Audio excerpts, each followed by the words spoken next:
Hello. आज हम हिंदी व्याकरण में काल पढ़ेंगे। इंग्लिश में बोलते हैं टेंस। परिभाषा, क्रिया के जिस रूप से कार्य के होने या करने के समय का पता चलता है उसे काल कहा जाता है। कार्य के होने या करने के समय का पता चले वो क्या है? काल। जिस विकारी शब्द द्वारा समय का बोध हो उसे काल कहा जाता है। काल का अर्थ होता है समय। और काल के प्रकार 3 प्रकार के होते हैं काल: भूतकाल, वर्तमान काल और भविष्य काल। भूतकाल क्या होता है? जो समय बीत चुका है। वर्तमान क्या है? जो समय चल रहा है। भविष्य जो समय आने वाला है। अब एक एक को विस्तार से पढ़ेंगे। पहला है भूतकाल। कथन के क्षण के पूर्व होने वाली क्रिया व्यवहार को भूतकाल कहा जाता है। भूतकाल 6 प्रकार के हैं: सामान्य, आसन, पूर्ण, अपूर्ण, संदिग्ध और हेतु हेतुमंद भूतकाल। अब एक एक को हम विस्तार से पढ़।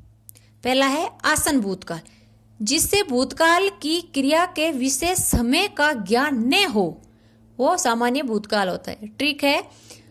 वाक्य के अंत में आ, ई, ए आदि आए वो क्या है? सामान्य भूतकाल। अब उदाहरण देखते हैं। बालक ने पुस्तक पढ़ी, पढ़ी ई आ रहा है। सीता ने पत्र लिखा।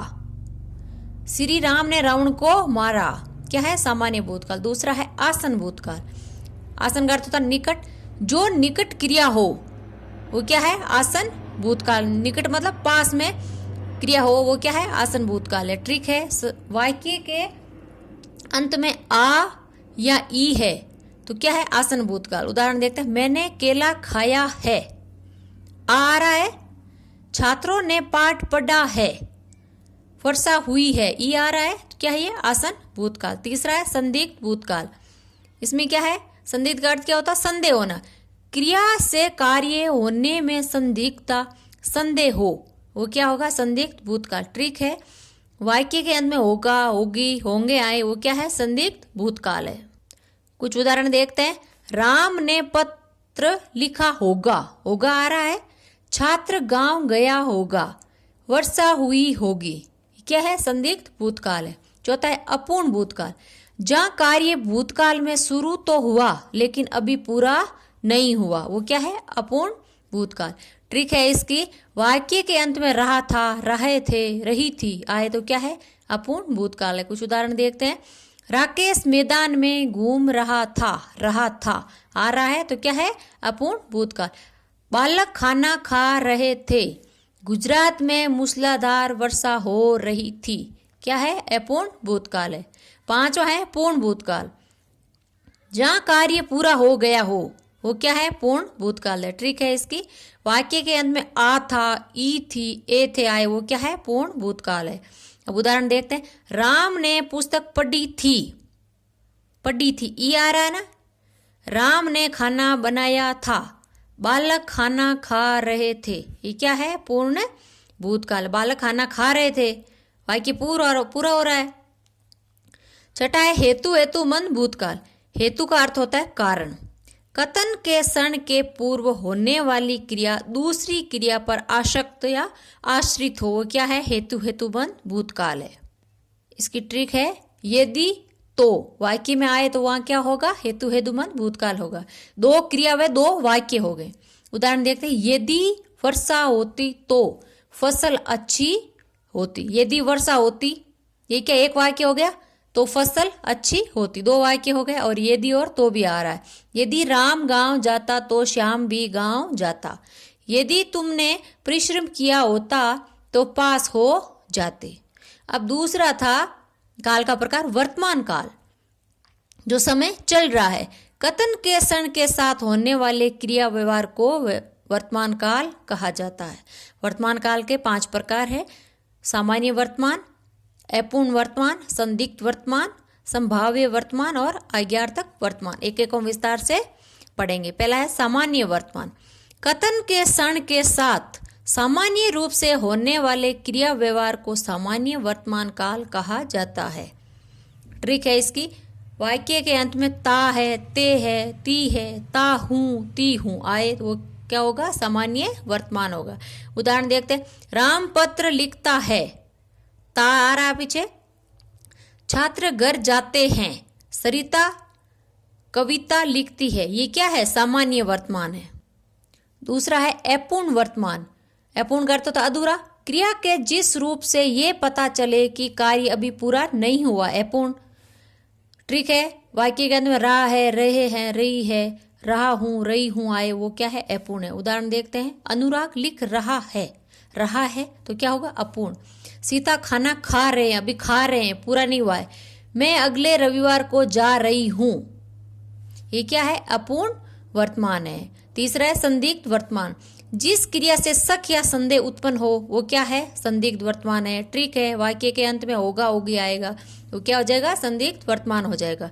उदाहरण देखते हैं, हिमालय में वर्षा हो रही होगी, माँ खाना बना रही होगी, राम पत्र लिखता होगा, ये क्या है, संदिग्ध वर्तमान है। चौथा है संभाव्य वर्तमान, जिस रूप से काम के होने की संभावना हो वहां संभाव्य वर्तमान होगा। ठीक है, वाक्य के अंत में हो आएगा, वहां क्या हो जाएगा, संभाव्य वर्तमान हो जाएगा।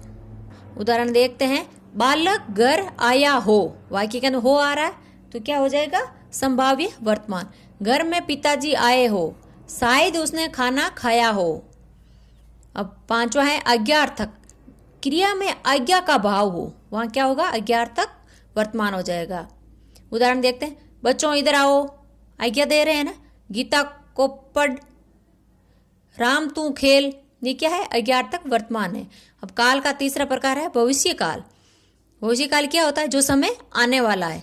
कथन के क्षण के बाद होने वाले क्रिया व्यवहार को भविष्य काल कहा जाता है। भविष्य काल के 4 प्रकार है, पहला सामान्य भविष्य काल, दूसरा संभाव्य भविष्य काल, तीसरा सातत्य बोधक भविष्य काल, हेतुमंद विषय भविष्य काल। ये क्या है, भविष्य काल के प्रकार, एक एक विस्तार से पढ़ते हैं। पहला है सामान्य भविष्य, क्रिया के जिस रूप से उसके भविष्य में सामान्य ढंग से होने का पता चलता है वो क्या है, सामान्य भविष्य। ट्रिक क्या है, वाक्य के अंत में एगा, एगी, एगे आए, वो क्या है, सामान्य भविष्य है। कुछ उदाहरण देखते हैं, राम कल जाएगा, एगा आ रहा, सीता पत्र लिखेगी, एगी आ रहा, राम पत्र पढ़ेगा, ये क्या है, सामान्य भविष्य है। दूसरा है संभाव्य भविष्य काल, भविष्य में किसी कार्य के होने की संभावना होती है वो क्या हो जाएगा, संभाव्य भविष्य काल हो जाएगा। ठीक है, वाक्य के शुरू में शायद या संभव हो वो क्या है, संभाव्य भविष्य काल। उदाहरण देखते हैं, शायद आज वर्षा होगी, शायद संभावना हो रही है आज वर्षा होगी, शायद परीक्षा अगस्त में होगी, ये संभावना कर रहे हैं सब। संभव है इस माह के अंत तक परीक्षा हो जाए, ये क्या है, संभाव्य भविष्य काल है। तीसरा है सातत्य बोधक भविष्य काल, क्रिया में निरंतरता का भाव हो। ट्रिक क्या है, वाक्य के अंत में क्या हो, ई ए गाय, वो क्या होगा, सातत्य बोधक भविष्य काल होगा। उदाहरण देखते हैं, मैं आपका आभारी रहूंगा, गा रहा है, आप निरंतर पढ़ते रहिएगा, ये क्या है, सातत्य बोधक भविष्य काल है। चौथा है हेतुबंध विषय भविष्य काल है, क्रिया के जिस रूप से एक कार्य का पूरा होना दूसरी आने वाले समय की क्रिया पर निर्भर हो, वो क्या है, हेतुमंद भविष्य है। इसकी ट्रिक है, यदि और तो, दो क्रिया व दो वाक्य होगा, वहां क्या हो जाएगा, हेतु भविष्य काल हो जाएगा। उदाहरण देखते हैं, यदि छुट्टियां होगी तो मैं आगरा जाऊंगी, यदि और तो आ रहा तो क्या है, हेतुमंद भविष्य काल है। वह कमाए तो मैं खाऊं, इतनी ठंड रहे तो सारे जल स्रोत ही बर्फ हो जाए। ये थे हमारे काल 3 प्रकार के थे।